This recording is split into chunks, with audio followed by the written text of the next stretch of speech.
എന്റെ ഒരു അനുഭവത്തിൽ ഇതൊരു 2-3 വർഷത്തെ കാത്തിരിപ്പ് തന്നെയായിരുന്നു. അങ്ങനെ വ്യത്യസ്തം എന്ന് പറയാൻ പറ്റില്ല. രസികനായിട്ടുള്ള ഒരു കഥാപാത്രമാണ് ഞാൻ, പ്രഹ്ലാദ നമ്പൂതിരി എന്ന് പറഞ്ഞിട്ട്. അത് നായികയുടെ അച്ഛനായിട്ട്. ആര് സഹകരിച്ചാലും സഹകരിച്ചില്ലേലും ആരൊക്കെ വന്നാലും ജനം സ്വീകരിച്ചു കഴിഞ്ഞാൽ ഇത് ജനത്തിന് നൽകുന്ന ഒരു സന്ദേശമാണ്. ഒരു ഇൻഡിപെൻഡന്റ് ഡയറക്ടറായിട്ട് വരുന്നതാണ്. അതിൻ്റെതായ ടെൻഷൻ നന്നായിട്ട് എനിക്കുണ്ട്, ആർക്കും ഇല്ലെങ്കിലും. ഹായ്, ഹലോ, നമസ്കാരം. എല്ലാവർക്കും ഇൻഫ്രെയിം മീഡിയയിലേക്ക് സ്വാഗതം. ഇന്ന് എൻ്റെ കൂടെ കുറേയധികം ഗസ്റ്റുകളുണ്ട്. നമുക്ക് സ്വാഗതം ചെയ്യാം. കരുതൽ ഫാമിലിയിലെ ടീംസ് ആണ്. നമസ്കാരം, എല്ലാവർക്കും ഇൻഫ്രെയിം മീഡിയയിലേക്ക് സ്വാഗതം. ഇന്ന് സിനിമയുടെ ട്രെയിലർ ലോഞ്ച് ചെയ്യാണ്. എന്താണ് സാർ പറയാനുള്ളത്? വളരെ സന്തോഷം. ഒരു കരുതൽ എന്ന് പറഞ്ഞാൽ വലിയൊരു മെസ്സേജ് കൊടുക്കുന്ന ഒരു സിനിമയാണ്. ഒരു സംഭവത്തെ ബേസ് ചെയ്തിട്ടാണ്. പക്ഷെ അതൊരു മുൻകരുതൽ കൂടിയാണ്. കരുതൽ എന്ന് പറഞ്ഞാൽ എപ്പോൾ വേണമെങ്കിൽ എവിടെ വേണമെങ്കിലും സംഭവിക്കാവുന്ന ഒരു വളരെ സോഷ്യൽ റിലവൻ്റ് ആയിട്ടുള്ള ഒരു സബ്ജക്റ്റിനെ പറ്റിയിട്ടുള്ളത് ആണ് ഡീൽ ചെയ്യുന്നത് കരുതൽ.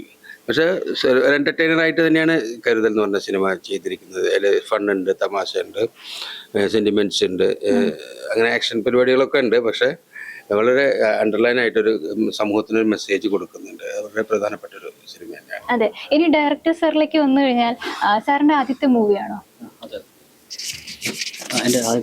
ആദ്യത്തെ സിനിമയാണ്.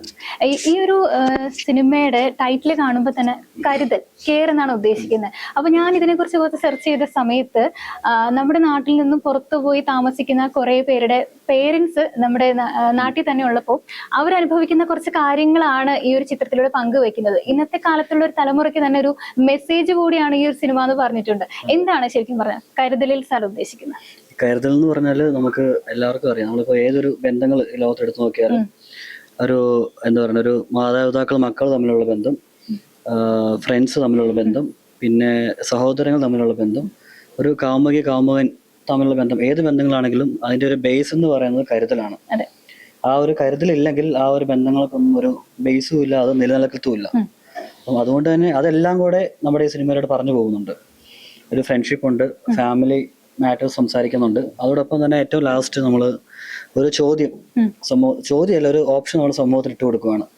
ഇന്ന് നമ്മുടെ സമൂഹം നേരിടുന്ന ചില പ്രതിസന്ധി ഘട്ടങ്ങളുണ്ട്. നമ്മൾ നോക്കുകയാണെങ്കിൽ നമ്മുടെ പേരൻസ് തനിച്ചാണ് പല വീടുകളിൽ താമസിക്കുന്നത്. മക്കളെല്ലാം പല കാരണങ്ങളും വിദേശത്തേക്ക് പോകുന്നു, പഠിക്കാനും ജോലിക്കൊക്കെ ആയിട്ട്. അപ്പോൾ അവർ ആ തനിച്ച് താമസിക്കുന്ന പേരൻസ് അനുഭവിക്കുന്ന ചില പ്രശ്നങ്ങളുണ്ട്. ആ പ്രശ്നങ്ങൾ അറിഞ്ഞ് മക്കൾ വിദേശത്തിരുന്ന് അനുഭവിക്കുന്ന അവരുടെ മാനസികാവസ്ഥ. അപ്പോൾ അതെല്ലാം കൂടെ നമ്മൾ ഇതിനകത്ത് കാണിക്കുന്നുണ്ട്. അതോടൊപ്പം തന്നെ അതിനൊരു സൊല്യൂഷൻ പോലെ ഒരു ഓപ്ഷൻ നമ്മൾ സമൂഹത്തിന് ഇട്ട് കൊടുക്കുകയാണ്. അത് അവരാണ് അത് ചൂസ് ചെയ്യേണ്ടത്, അത് വേണോ വേണ്ടെന്നുള്ളത്. അത് അതിന് നെഗറ്റീവും ഉണ്ട്, പോസിറ്റീവും ഉണ്ട്. പക്ഷെ അതിന് ഏറ്റവും ബെസ്റ്റ് ആയിട്ടുള്ള ഓപ്ഷൻ ഏതാണെന്നുള്ളത് ചൂസ് ചെയ്യേണ്ടത് സമൂഹമാണ്. അപ്പോൾ അത് ശരിക്കും പറയുക കാലഘട്ടത്തിന് ആവശ്യമായിട്ടുള്ളൊരു മാറ്റം അത് നമ്മൾ ഈ സിനിമയിലൂടെ പറഞ്ഞു പോകുന്നുണ്ട്. അത് നമ്മൾ ചെയ്തു വെച്ചേക്കുന്നത് ബേസ്ഡ് ഓൺ ട്രൂ ഇവന്റ്സ് തന്നെയാണ്. ഞങ്ങളുടെ നാട്ടിൽ നടന്ന ഒരു സംഭവമായിട്ട് ബന്ധപ്പെടുത്തി, ഞങ്ങളുടെ നാട് നല്ല നമ്മൾ നോക്കുകയാണെങ്കിൽ എല്ലായിടത്തും നടക്കുന്ന ചില കാര്യങ്ങളാണത്. അത് കാണുമ്പോൾ മനസ്സിലാവും. അത് എല്ലാവർക്കും കണക്ട് ചെയ്യാൻ പറ്റുന്ന ചില കാര്യങ്ങളാണ് ഇത് വെച്ചിരിക്കുന്നത്. കരുതലെന്ന് പറയുന്നത്. ഓക്കെ, സ്ക്രിപ്റ്റ് റൈറ്ററിലേക്ക് വന്നു കഴിഞ്ഞാൽ ഇപ്പൊ പറഞ്ഞ പോലെ തന്നെ based on A true event എന്നാണ് പറയുന്നത്. എങ്ങനെയാണ് ഈ ഒരു കോൺസെപ്റ്റ് തന്നെ തിരഞ്ഞെടുക്കാം എന്ന് സാറിന് തോന്നിയത്? ഞാൻ തിരഞ്ഞെടുത്തതല്ല, അത് സ്റ്റോറി ജോമിയുടെ തന്നെയാണ്. ജോമി ഇത് സ്ക്രിപ്റ്റ് ആക്കാവോന്ന് ചോദിച്ചു. അപ്പൊ ഞാൻ ഹെൽപ്പ് ചെയ്തു, സ്ക്രിപ്റ്റ് ആക്കി എന്നുള്ള. ഇത് ഞങ്ങളുടെ നാട്ടിൽ ചുറ്റുവട്ടത്തൊക്കെ സ്ഥിരം കണ്ടുകൊണ്ടിരിക്കുന്ന സംഭവങ്ങളാണ്. അതായത് നാട്ടില് ചെറുപ്പക്കാരില്ല, പ്രായമായ ആൾക്കാർ മാത്രമേ ഉള്ളൂ. ചെറുപ്പക്കാർ വിദേശങ്ങളിലാണ്, അവരവരുടേതായ തൊഴിൽ തേടി സാമ്പത്തിക നേട്ടങ്ങൾക്ക് വേണ്ടി ആവാം വിദേശ രാജ്യങ്ങളിലേക്ക് പോയിരിക്കുന്നു. അപ്പൊ നാട്ടിൽ അവശേഷിക്കുന്നത് ഒരു മുതിർന്ന തലമുറ മാത്രമാണ്. അപ്പൊ അവർക്കുണ്ടാകാവുന്ന വൈകാരിക വിക്ഷുബ്ധതകൾ, പിന്നെ അവർക്കുണ്ടാകാവുന്ന സാമൂഹികമായിട്ടുള്ള ഒത്തിരി ഇഷ്യൂസ് ഉണ്ടല്ലോ, അതൊക്കെയാണ് ഞങ്ങൾ ഇതിൻ്റെ അകത്ത് ചർച്ച ചെയ്തത്. ഇപ്പൊ സുനിലേട്ടൻ പറഞ്ഞ പോലെ ഇതങ്ങനെ ഭയങ്കര ഒരു സീരിയസ് ട്രാക്കിലൊന്നും അല്ല ഞങ്ങളിത് ചർച്ച ചെയ്യാൻ ശ്രമിച്ചത്. ഒരു ഹ്യൂമർ എലമെന്റ് ആവശ്യത്തിന് ഉപയോഗിച്ചിട്ടുണ്ട്. ലളിതമായ രീതിയിൽ കാണുന്ന എല്ലാവർക്കും ഇഷ്ടപ്പെടുന്ന മനസ്സിലാക്കാവുന്ന രീതിയിലാണ് ഇത് പറഞ്ഞിരിക്കുന്നത്. പിന്നെ ഇതിപ്പോ നമ്മുടെ നാട്ടിൽ മാത്രമായിരിക്കില്ല, എല്ലാ രാജ്യങ്ങളിലും ഉള്ളൊരു ഇഷ്യൂ ആണ്. ഈ പ്രായമായവരെ എന്ത് ചെയ്യണം, അവരെ എങ്ങനെ പൊതുധാരയിൽ ഉൾക്കൊണ്ട് മുമ്പോട്ട് കൊണ്ടുപോകാം എന്നുള്ളൊരു ചിന്ത എല്ലാ രാജ്യങ്ങളിലും നടക്കുന്നുണ്ടാവും. അപ്പൊ അവരുടെ ഒരു പരിചയസമ്പത്തും അവരുടെ അറിവുകളും അവരുടെ കഴിവുകളും ഒക്കെ ശരിക്കും ഒരു നാടിന്റെ, ഒരു രാജ്യത്തിന്റെ വളർച്ചയ്ക്ക് ഉപയോഗിക്കാവുന്നതാണ്. അതെങ്ങനെ ഉപയോഗിക്കാം എന്നും കൂടെ ഞങ്ങൾ ഇതിൻ്റെ അകത്ത് ചർച്ച ചെയ്യുന്നുണ്ട്. ഇപ്പൊ ഒരു സ്ക്രിപ്റ്റ് റൈറ്റർ മാത്രമല്ല ഒരു സിനിമാറ്റോഗ്രാഫർ ഈ മൂവിയുടെ തന്നെയാണ്. അപ്പൊ എന്താണ് സാറിന് തോന്നുന്നത്? ഇത് ഞാൻ തന്നെ എഴുതിയ സ്ക്രിപ്റ്റ് ആയിരുന്നുകൊണ്ട് ഇത് വിഷ്വലൈസ് ചെയ്യാൻ കൂടുതൽ എളുപ്പമുണ്ടായിരുന്നു. അല്ലെങ്കിൽ തിരിച്ചു പറഞ്ഞാൽ എഴുതുമ്പോൾ തന്നെ ഷൂട്ട് ചെയ്യാൻ പറ്റുന്ന വിഷ്വൽസ് മനസ്സിൽ കണ്ടുകൊണ്ടാണ് എഴുതിക്കൊണ്ടിരുന്നത്. ഇപ്പൊ എഴുതിയ ടൈമില് ഈ ക്യാരക്ടർ ഇന്ന ആള് തന്നെ ചെയ്യണം എന്നുള്ളൊരു കോൺസെപ്റ്റ് നേരത്തെ തന്നെ ഉണ്ടായിരുന്നോ? എഴുതിയപ്പോ തന്നെ തീരുമാനിച്ചിട്ടുണ്ടായിരുന്നോ? ഏകദേശം തീരുമാനിച്ചിട്ട് തന്നെ എഴുതി. ഇന്ന ആക്ടേഴ്സ് ആയിരിക്കും നമുക്ക് ആക്സസിബിൾ ആയിട്ടുള്ളത്. അപ്പൊ ക്യാരക്ടർ ചെയ്യുന്ന ആക്ടർ ആരാണെന്ന് മനസ്സിലുണ്ടായിരുന്നു. അതുകൊണ്ട് തന്നെ അവർക്ക് പറ്റുന്ന രീതിയിൽ അവരുടെ അഭിനയ ശൈലിയും അവരുടെ ചില മാനറിസംസും ഒക്കെ മനസ്സിൽ കണ്ടുകൊണ്ട് തന്നെയാണ് പല സിറ്റുവേഷൻസും കുറെ ഡയലോഗ്സും ഒക്കെ എഴുതിയത്. ഓക്കെ. ഇപ്പൊ സാറാണ് എക്സിക്യൂട്ടീവ് പ്രൊഡ്യൂസർ അല്ലെ? അപ്പോ ഈ ഒരു സിനിമ 3 രാജ്യങ്ങളിലാണ് പിടിച്ചതെന്ന് ഞാൻ കണ്ടിട്ടുണ്ടായിരുന്നു. അപ്പോ എങ്ങനെയായിരുന്നു ആ ഒരു മൊമെന്റ്സ് ഒക്കെ? ഞാൻ മെയിനായിട്ട് കൈകാര്യം ചെയ്ത സ്ഥലം അമേരിക്കയിലെ ഹ്യൂസ്റ്റണിലാണ്.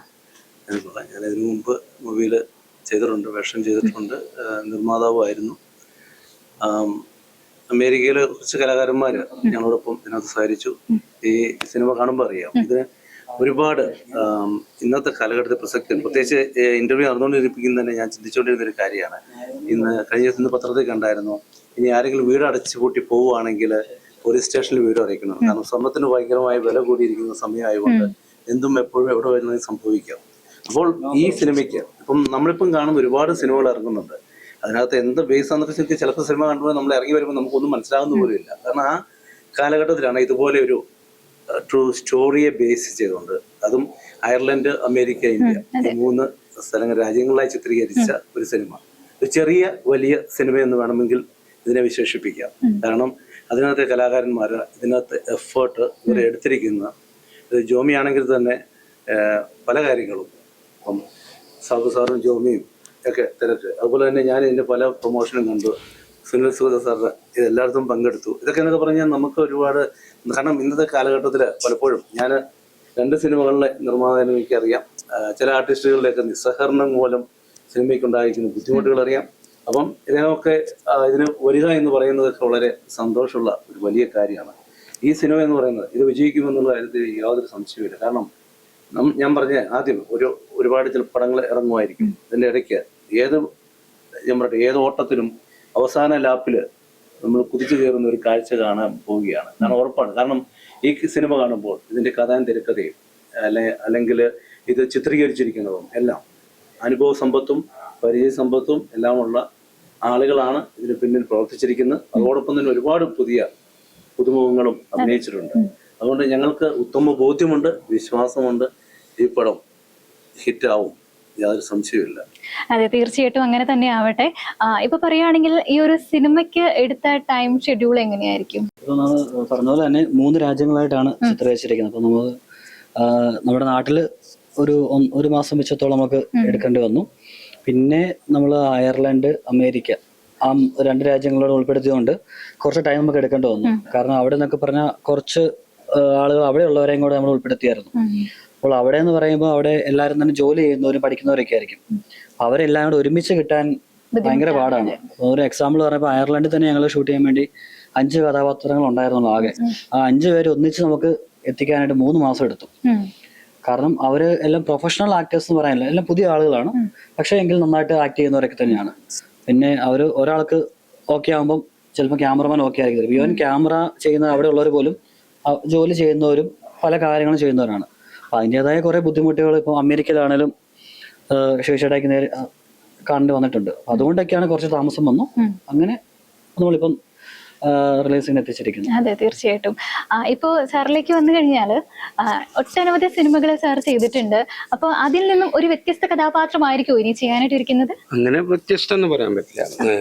രസികനായിട്ടുള്ള ഒരു കഥാപാത്രമാണ് ഞാൻ. പ്രഹ്ലാദ നമ്പൂതിരി എന്ന് പറഞ്ഞിട്ട്, അത് നായികയുടെ അച്ഛനായിട്ട് കുറച്ച് അലസനൊക്കെ ആയിട്ടുള്ള ഒരു കഥാപാത്രം. പക്ഷെ രസമുള്ളൊരു കഥാപാത്രം. ഞാൻ നോട്ട് ചെയ്തൊരു കാര്യമാണ് ഈ സൈഡിലെ കൃതാവ് വെച്ചിരിക്കുന്നത്. സിനിമയുടെ ഭാഗമായിട്ടാണോ അത്? അത് ഈ സിനിമയുടെ ഭാഗമായിട്ടല്ല. ഇത് ഞാൻ കുറെ കാലമായിട്ട് ജയിലർ 2 എന്ന് പറഞ്ഞ സിനിമ ചെയ്യുന്നത്. അതിന്റെ ഭാഗമായിട്ട് ഒരു കണ്ടിന്യൂറ്റി ഇരുന്നതാണ്. അപ്പൊ അത് കഴിഞ്ഞിട്ട് അത് എടുക്കാൻ പറ്റും. ഇതുണ്ട് ഈ സിനിമയിലും ഇങ്ങനെ തന്നെയാണ്. ഓക്കെ, ഇപ്പൊ 6-ാം തീയതി സിനിമ റിലീസ് ആവാൻ പോവാണ്. സാർ എന്താ തോന്നുന്നത്? അല്ല ഞാൻ പറഞ്ഞില്ല, ഇപ്പൊ കണ്ടന്റ് ഹീറോ ആയിട്ടുള്ള ഒരു സമയമാണ്.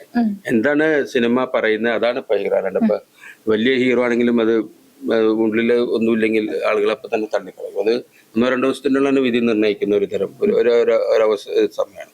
അപ്പോൾ ആസ് ഇറ്റ് ഈസ് ഇത് നല്ലൊരു സംഭവം, നല്ല കണ്ടന്റ് ഉണ്ടായിരുന്നില്ല. അപ്പോൾ ആളുകൾ അത് സ്വീകരിക്കണം. പക്ഷെ എന്താ വെച്ചാൽ വലിയ പൊലിമയില്ലാത്തൊരു സിനിമയായ കാരണം ആദ്യത്തെ കുറച്ച് ദിവസം നിൽക്കുക എന്നുള്ളത് വലിയൊരു പ്രാധാന്യമാണ്. അതിനാണ് മീഡിയയുടെ ഒക്കെ ഒരു ആവശ്യവും അല്ലെങ്കിൽ സഹായവും വേണ്ടത്. ആ തരത്തിലൊരു സിനിമ വിജയിച്ചു കഴിഞ്ഞാൽ പിന്നെ പിക്കപ്പ് ചെയ്തോളും. ആദ്യത്തെ ഒരു ഇനീഷ്യൽ ഫുള്ളാണ് നമ്മൾ ആഗ്രഹിക്കുന്നത് നിങ്ങളെന്നൊക്കെ. ഇപ്പൊ സാറ് സ്ക്രിപ്റ്റ് എഴുതിയ സമയത്ത് തന്നെ തീരുമാനിച്ചിട്ടുണ്ടായിരുന്നല്ലോ ഇന്ന താരങ്ങളായിരിക്കും ഇതിൽ അഭിനയിക്കുക എന്നുള്ളത്. അപ്പോൾ ഇപ്പൊ നമ്മുടെ സോഷ്യൽ മീഡിയയിൽ വൈറലായിട്ടുള്ള കുറച്ച് പേര് ഈ ഒരു സിനിമയുടെ പോസ്റ്ററിൽ ഞാൻ കണ്ടിട്ടുണ്ടായിരുന്നു. അവരിലേക്ക് എത്താനുണ്ടായ കാരണം എന്തായിരിക്കും? അവരിലേക്ക് എത്തിയതിന്റെ ഒരു പ്രധാന കാരണം സോഷ്യൽ മീഡിയയിൽ അവർക്കുള്ള റീച്ച് തന്നെയാണ്. അവരിൽ കൂടി കുറെ ആൾക്കാരിലേക്ക് എത്താൻ പറ്റും എന്നുള്ള ഒരു വിശ്വാസത്തിലാണ് അവരെ നമ്മൾ അപ്രോച്ച് ചെയ്യുന്നത്. അവരും വളരെ സപ്പോർട്ടീവ് ആയിരുന്നു ഈ ഇതിന്റെ ഒരു സ്റ്റോറി ലൈൻ മനസ്സിലാക്കി കഴിഞ്ഞപ്പോൾ. കാരണം അവരുടെ വീടുകളിൽ അവർ അനുഭവിച്ചുകൊണ്ടിരിക്കുന്ന, അവർ കണ്ടുകൊണ്ടിരിക്കുന്ന ചില ഇഷ്യൂസാണ്. ജനങ്ങളിലേക്ക് ഇപ്പൊ സുനിലേട്ടൻ പറഞ്ഞ പോലെ സിനിമ ജനങ്ങളിലേക്ക് എത്തണം. സിനിമ ജനങ്ങളിലേക്ക് എത്തി കൂടുതൽ ആൾക്കാർ കണ്ടു കഴിയുമ്പോഴാണ് ആ സിനിമ വലുതാകുന്നത്. അല്ലാതെ സിനിമ ചെയ്യുന്ന സമയത്ത് വലുതോ ചെറുതോ നമുക്ക് ഒരിക്കലും പറയാൻ പറ്റത്തില്ല. ആ സിനിമ വളരണമെങ്കിൽ കൂടുതൽ ആൾക്കാരിലേക്ക് എത്തണം. അതിന് മീഡിയയുടെ സപ്പോർട്ട് വേണം, സോഷ്യൽ മീഡിയയിൽ താരങ്ങളായിട്ടുള്ള ആൾക്കാരുടെ സപ്പോർട്ട് വേണം, കണ്ട ആൾക്കാർ അതിനെക്കുറിച്ച് കൂടുതൽ നല്ല അഭിപ്രായങ്ങൾ പറയണം. അന്നേരമാണ് കൂടുതൽ ആൾക്കാരിലേക്ക് എത്തുക. അപ്പം സിനിമ വലിയ സിനിമയാവും. അതെ, ഇപ്പൊ പറയുകയാണെങ്കിൽ ഈ സിനിമ ഇറങ്ങിക്കഴിഞ്ഞിട്ട് കുറച്ചു പേർക്കെങ്കിലും തിരിച്ചറിവ് ഉണ്ടാവുക എന്ന് പറയുന്നത് വലിയൊരു കാര്യം തന്നെയാണല്ലോ. അങ്ങനെ ഒരു പ്രതീക്ഷയോട് തന്നെയല്ലേ ഈ ഒരു സിനിമ ഇറക്കിയിരിക്കുന്നത്? തിരിച്ചറിവ് ഉണ്ടാവുക എന്നുള്ളതിനെ കഴിഞ്ഞ് ഞാൻ പറയുക, ഈ ഇഷ്യൂസിനെ കുറിച്ച് ഒരു ചർച്ച വേണ്ട രീതിയിൽ നടക്കുക എന്നുള്ളതാണ്. അപ്പോ ഇപ്പൊ ഞാനൊക്കെ ഏതാണ്ട് ആ ഒരു റിട്ടയർമെന്റ് ഏജിലേക്ക് കടന്നുകൊണ്ടിരിക്കുന്ന ഒരു വ്യക്തിയാണ്. അപ്പൊ ഞങ്ങൾക്ക് തന്നെ മനസ്സിലാവും അടുത്ത തലമുറയാണ് ഇനി ഈ നാട് മുന്നോട്ട് കൊണ്ടുപോകേണ്ടത്. പക്ഷെ നമ്മുടെ നാട്ടിൽ അടുത്ത തലമുറ ഇല്ല. അപ്പൊ ഈ നാടിനെ ആര് മുന്നോട്ട് കൊണ്ടുപോകും? മുന്നോട്ട് കൊണ്ടുപോകണമെങ്കിൽ ഈ റിട്ടയർമെന്റ് ഏജിൽ അല്ലെങ്കിൽ റിട്ടയർ ചെയ്ത ആ ഒരു തലമുറ തന്നെ മുന്നോട്ട് കൊണ്ടുപോകേണ്ടി വരും. അപ്പൊ അതെങ്ങനെ മുന്നോട്ട് കൊണ്ടുപോകാം, ഈ നാട് ഈ രാജ്യം എങ്ങനെ മുന്നോട്ട് പോകാം എന്നുള്ളത് തീർച്ചയായിട്ടും ചർച്ച ചെയ്യേണ്ട ഒരു വിഷയമാണ്. അത് രാഷ്ട്രീയക്കാർ മാത്രം ചർച്ച ചെയ്താൽ പോരാ, നമ്മളെ പോലെയുള്ള സിനിമാക്കാരും എഴുത്തുകാരും ഒക്കെ ചർച്ച ചെയ്യേണ്ടിയിരിക്കുന്നു. ഇപ്പൊ ഈ ഒരു സിനിമ സ്റ്റാർട്ട് ചെയ്യാൻ വേണ്ടിട്ട് 2-3 വർഷത്തെ ഒരു കാത്തിരിപ്പ് തന്നെ ആയിരുന്നു എന്ന് പറഞ്ഞൂടെ? ഒരു ഡ്യൂറേഷൻ എന്ന് പറയുന്നത് എന്റെ ഒരു അനുഭവത്തിൽ ഇതൊരു 2-3 വർഷത്തെ കാത്തിരിപ്പ് തന്നെയായിരുന്നു. കാരണം യോമി ഈ സ്റ്റോറി എന്റെ അടുത്ത് ഒരിക്കൽ കൊണ്ടുവന്നു. അത് കഴിഞ്ഞിട്ട് കുറച്ചു കാലം കഴിഞ്ഞിട്ടാണ് എന്നോട് ചോദിക്കുന്നത്, സാറേ ഒന്ന് നമുക്ക് ചെയ്താലോ എന്ന് ചോദിച്ചു. അപ്പൊ ഞാൻ ചോദിച്ചു സ്ക്രിപ്റ്റ് ആയോ എന്ന് ചോദിച്ചു കഴിഞ്ഞപ്പോ ജോമി പറഞ്ഞു സാറേ സ്ക്രിപ്റ്റ് ആയില്ല എന്ന് പറഞ്ഞു. ആദ്യം എന്നോട് ക്യാമറ ചെയ്യാനാ പറഞ്ഞത്, ക്യാമറ ചെയ്യാന്ന് പറഞ്ഞു. അത് കഴിഞ്ഞിട്ടാണ് സ്ക്രിപ്റ്റ് ചെയ്യാൻ ഏൽപ്പിച്ച പലരും അത് ചെയ്തിട്ട് ശരിയായില്ല. അപ്പൊ ഞാൻ ചോദിച്ചു എന്നാണ് ഷൂട്ട് തുടങ്ങാൻ പ്ലാൻ ഇട്ടിരിക്കുന്നത്? ജാനുവരി ഫസ്റ്റ് വീക്കിൽ തുടങ്ങണം എന്ന് പറഞ്ഞു. അപ്പൊ ഞാൻ ഡിസംബർ 20 സ്ക്രിപ്റ്റ് തീർക്കാം എന്ന് പറഞ്ഞൊരു അത് 2 വർഷം മുമ്പ്, കഴിഞ്ഞ ജാനുവരിയിലാണ് ഷൂട്ട് ചെയ്തത്. അപ്പൊ അതിന്റെ മുമ്പിലത്തെ വർഷമാണ് നമ്മള് സ്ക്രിപ്റ്റ് എഴുതി തീർത്തത്. അങ്ങനെ സ്ക്രിപ്റ്റ് എഴുതി തീർക്കുക ചെയ്ത്. അപ്പൊ അതൊരു 2-3 വർഷത്തെ ചിന്തയും ചർച്ചകളും അധ്വാനവും ഒക്കെ അതിൻ്റെ അകത്ത് ഉണ്ടായിട്ടുണ്ട്. ഇപ്പൊ സിനിമ റിലീസാകുമ്പോ സാറിന് എന്താ തോന്നുന്നത്? സിനിമ റിലീസാകുമ്പോ ഇതുവരെ ഞാൻ ചെയ്ത സിനിമകളെല്ലാം റിലീസാകുമ്പോ നമുക്കൊരു ടെൻഷൻ ഉണ്ടോ എല്ലാവർക്കും? ടെൻഷൻ എനിക്കില്ല, കാരണം കുറച്ച് എക്സ്പീരിയൻസ്ഡ് ആയതുകൊണ്ട്. ഒരു ടെൻഷനും ഇല്ല, ഹിറ്റ് ആവുന്ന ഉറപ്പാണ് അല്ലേ? ടെൻഷൻ ഫ്രീ ആണ്. അതെ, പിന്നെ എന്ത് സംഭവിച്ചാലും നമ്മൾ സ്വീകരിക്കാൻ തയ്യാറായിട്ടിരിക്കണം എന്ന് പറയുന്നത് പോലെ ഈ സിനിമ ഞാൻ പറയില്ലേ, ഈ സിനിമയിലുള്ളിൽ പ്രവർത്തിച്ച മുന്നിലും പിന്നിലും പ്രവർത്തിച്ചവർക്ക് ഒരുപാട് വിഷമങ്ങൾ അല്ലെങ്കിൽ ഒരുപാട് എഫേർട്ട് അവരെടുത്തിട്ടുണ്ട്. അതുകൊണ്ടാണ് ഞാൻ പറഞ്ഞത് ഇത് സാധാരണ സിനിമാ സെറ്റിൽ ഞാൻ പറയില്ല, 2 സിനിമ മുന്നിൽ നിർമ്മിച്ചപ്പോഴുള്ള എക്സ്പീരിയൻസ് വെച്ച് നോക്കുകയാണെങ്കിൽ പറയാം ശരിക്കും സിനിമയെ എന്തുമാത്രം വൃത്തികേടാക്കുന്നു എന്ന് വേണമെങ്കിൽ നമുക്ക് പറയാം. അനാവശ്യമായിട്ട് സിനിമയിലെ എക്സ്പെൻസുകൾ, കാരണം നിർമ്മാണവുമായിട്ട് ബന്ധപ്പെടുന്നവർക്ക് അത് കൂടുതൽ കൺസേൺ ആയിട്ടുള്ള ഒരു കാര്യമാണ്. കാരണം ഞാൻ 1-2 ചെറിയ ഇംഗ്ലീഷ് സിനിമകളിൽ അവിടെ വേഷം ചെയ്തിട്ടുണ്ട്. അപ്പം അതൊക്കെ ആ പ്രൊഡക്ഷൻ ടീമിൻ്റെ കൂടെ പ്രവർത്തിക്കുമ്പോൾ അവിടെ എല്ലാവരും ഒരുപോലെയാണ്. ആർട്ടിസ്റ്റ് എന്ന് പോലും ഇല്ല, ആർട്ടിസ്റ്റില്ല, അവരെല്ലാം സഹകരിച്ചാണ് നമ്മളൊരു സിനിമയുടെ നിർമ്മാണം നടക്കുന്നത്. അവസാനം നമ്മൾ തിയേറ്ററിൽ വന്ന് കാണുമ്പോൾ നമ്മൾ തന്നെ അത്ഭുതപ്പെട്ടു, ഈ സിനിമയിലാണോ ഞാൻ അഭിനയിച്ചതെന്ന്. അതുപോലെ ഡിഫറൻസ് ആണ്. അതേസമയം ഞങ്ങൾ ആദ്യം ചെയ്ത ട്രോജൻ എന്ന സിനിമയുടെ ഒരു നിർമ്മാതാവായിരുന്നു, അതിലെ ആക്ടർ കൂടെയാണ് ഞാൻ. ആ സിനിമയിലൊക്കെ എനിക്ക് ഒരുപാട് ബാഡ് എക്സ്പീരിയൻസസ് ഫീൽ ചെയ്തു. കാരണം അൺനെസസറി ആയിട്ടുള്ള എക്സ്പെൻസുകൾ. അപ്പൊ അങ്ങനെയൊക്കെ നോക്കുമ്പോഴത്തേക്ക് കരുതൽ എന്ന സിനിമ ഇപ്പൊ ഞങ്ങൾ ഈ 3 രാജ്യങ്ങളിൽ ചെയ്തു. അമേരിക്കയിലെ ഇവരുടെ അഭാവത്തിൽ അത് കോർഡിനേറ്റ് ചെയ്ത ആള് ഞാനാണ്. അതുകൊണ്ട് അറിയാം കൃത്യമായിട്ടും അവിടെ ഒരുപാട് ആർട്ടിസ്റ്റുകൾ. ജോമി പറഞ്ഞൊരു പ്രശ്നമുണ്ട്, നമ്മൾ ഈ ജോലി ചെയ്യുന്ന ആൾക്കാർക്ക് അവരുടെ സൗകര്യം. അപ്പൊ അതെല്ലാം കൂടി കോർഡിനേറ്റ് ചെയ്ത് ഇത് ശരിക്കും ഈ സിനിമ കാണുമ്പോൾ അറിയാം, ഇത്രയും 3 സ്ഥലങ്ങളിലായിട്ട് കോർഡിനേറ്റ് ചെയ്തൊരു പടം നമ്മൾ അഭ്രപാളികളിൽ കാണുമ്പോൾ അതിന് എന്തുമാത്രം വ്യത്യാസമുണ്ടെന്ന് നമുക്കത് അറിയാൻ പറ്റും. എത്ര ആ കോർഡിനേഷന്റെ അല്ലെങ്കിൽ ആ ഒരു എഫേർട്ട് ആളുകൾ എടുത്തിരിക്കുന്നു. അതുകൊണ്ടാണ് ഞാൻ പറഞ്ഞത് ഒരു ടെൻഷനും ഇല്ല.